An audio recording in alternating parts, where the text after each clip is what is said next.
Necə tapdın? Yəni kimsə dedi yoxsa özünüz? Yok, hiç kim demedi. Size bir şey izleyirdim.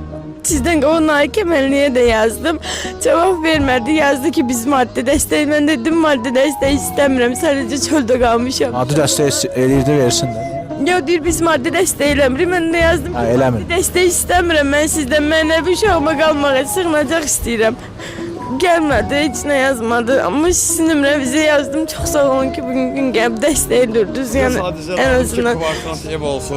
Valla mənim Sığınacaq olsun. bir söz deyim, mən də həqiqətən də Allah şahiddir ki, 5 ildə yardımlar bir yana da elə bir küçədə qalan insan olmayıb ki, o mənə yıxsın, gecə ilə gəlib satmayım. Qeyri-mümkündür. Qoy gəlsin, o yana çox get. Hə, gəl bura görün, belə üçün. Bura gel. Hə. Elə bir uşaq küçədə qalan olmayıb ki, yəni onu biz çəkilişini eləyək, ona dəstək getməsin. İnşallah inanıram ki, bu xanım da burada qoymarıq, dəstək də gedər.